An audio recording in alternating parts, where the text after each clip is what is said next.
Hello friends, आज हम हमारे नेक्स्ट पार्ट ग्रामर सीरीज़ में फ्यूचर परफेक्ट कंटिन्यूस टेंस के बारे में जानेंगे। इससे पहले आपको पता है मैं 3 वीडियोज़ इसी फ्यूचर टेंस के ऊपर बना चुका हूँ। पहला है फ्यूचर इंडेफिनिट, दूसरा है फ्यूचर कंटिन्यूस और तीसरा है फ्यूचर परफेक्ट टेंस। और इससे पहले इसी तरह से 4 वीडियोज़ प्रेजेंट टेंस की और 4 वीडियोज़ पास्ट टेंस की भी बनाई है। अगर आपने वो नहीं देखी हैं तो पहले वो सभी वीडियोज़ देख लीजिए, जिससे ये वीडियो आपको आसानी से समझ में आएगी। अब हम बात करते हैं फ्यूचर परफेक्ट कंटिन्यूस टेंस की।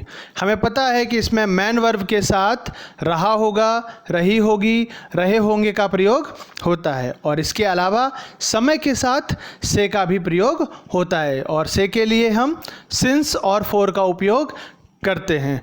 सिंस और फॉर मैं लगभग बाकी की जो वीडियो हैं उसमें भी मैं बता चुका हूँ कि सिंस का प्रयोग हम पॉइंट ऑफ टाइम और फॉर का प्रयोग हम पीरियड ऑफ टाइम के लिए करते हैं। ये बात हमने present perfect continuous tense, past perfect continuous tense और अभी हम फ्यूचर परफेक्ट कंटिन्यूस में भी करेंगे।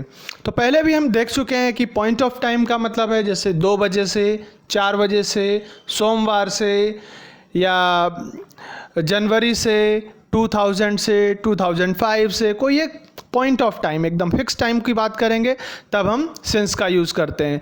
और फॉर का यूज़ हम करेंगे पीरियड ऑफ टाइम, जैसे 2 घंटे से, 4 घंटे से, 10 दिन से, 2 महीने से, 4 साल से। उसके एग्जाम्पल भी देख सकते हैं, जैसे वह 4 बजे से घूम रहा होगा, तो 4 बजे से ये क्या है, पॉइंट ऑफ टाइम है। और राम 4 घंटे से पढ़ रहा होगा, इसमें हम देखते हैं तो पीरियड ऑफ टाइम 4 घंटे की बात की गई है। अब हम बात करेंगे आगे हमारे अफर्मेटिव की, उसके बाद नेगेटिव और इंटरोगेटिव की। तो सबसे पहले हम देखते हैं अफर्मेटिव सेंटेंस, सकारात्मक वाक्य। इसमें क्या आता है, तो सबसे पहले हम रूल देखेंगे। देख सकते हैं हम कि सब्जेक्ट, उसके बाद विल, हैव, बीन, फिर वर्ब, उसमें फिर ING form plus object, since, for और टाइम। 1-2 एग्जाम्पल देखते हैं, जैसे राम 2 बजे से खेल रहा होगा, तो क्या बनेगा sentence, Ram will have been playing since 2 o'clock। वे 2 घंटे से पढ़ रहे होंगे। अब इसमें क्या है, पीरियड ऑफ टाइम, तो यहाँ पर हम फॉर यूज़ करते हैं, तो they will have been studying for 2 hours। अगला देखते हैं सेंटेंस, वह 3 बजे से लिख रही होगी, तो she will have been writing since 3 o'clock।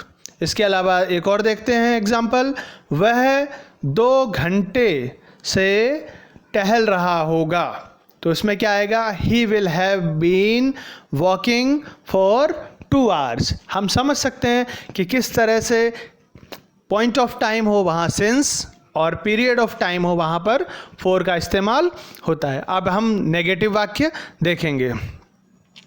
Negative sentence में क्या होता है, मतलब नकारात्मक वाक्य, इसमें नॉट का यूज़ होगा।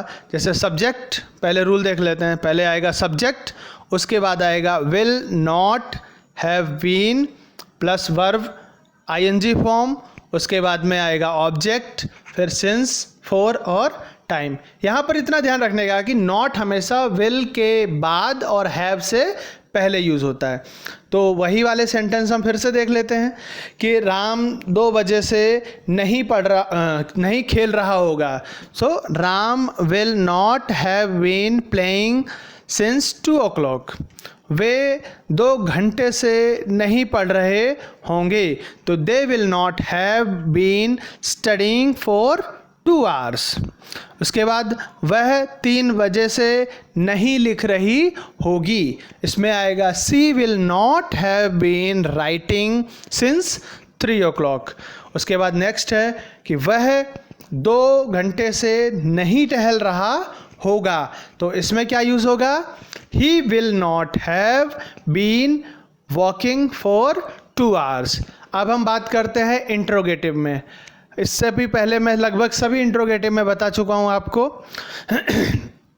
कि एक होता है विल, जो मतलब हेल्पिंग वर्ब यूज़ होता है, और उसके बाद दूसरा है भी इंट्रोगेटिव है, उसमें क्या होता है, उसमें यूज़ होता है WH का। तो इसमें इंट्रोगेटिव में क्या आता है, इसमें सिर्फ अगर आपको उत्तर हाँ या ना में देना हो तब इसका यूज़ होता है। तो इसमें पहले क्या होता है, रूल देखेंगे।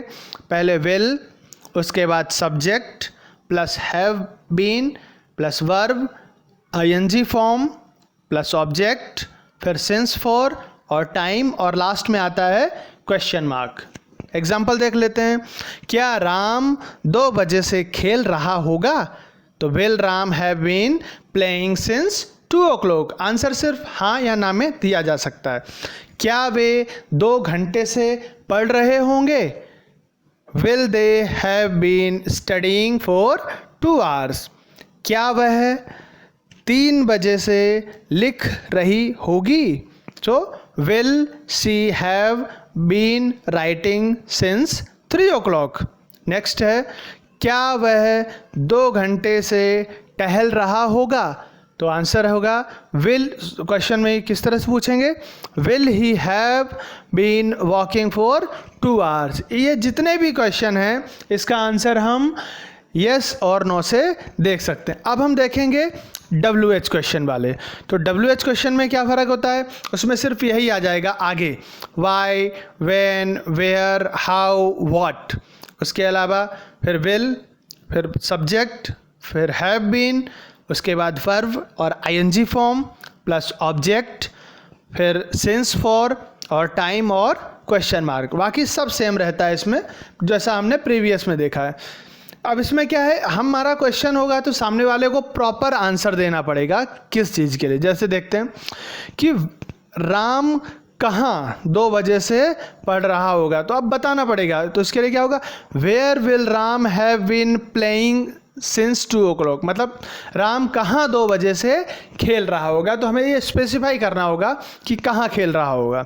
उसके बाद में वे 2 घंटे से क्यों पढ़ रहे होंगे, तो अब ये रीज़न बताना है। Why will they have been studying for 2 hours।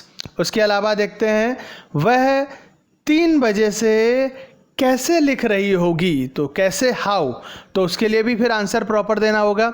So how will she have been writing since 3 o'clock। उसी तरह से एक और एग्जाम्पल देखते हैं, वेयर मतलब वह कहाँ 2 घंटे से टहल रहा होगा, तो इसमें क्या आएगा, where will he have been walking for 2 hours। I hope आपको फ्यूचर परफेक्ट कंटिन्यूअस टेंस में ये चारों के चारों सेंटेंस आसानी से समझ में आए होंगे। अगर फिर भी कोई डाउट है तो आप एक बार वीडियो देखिए, आपको 100% ये चीज़ एकदम क्लियर हो जाएगी।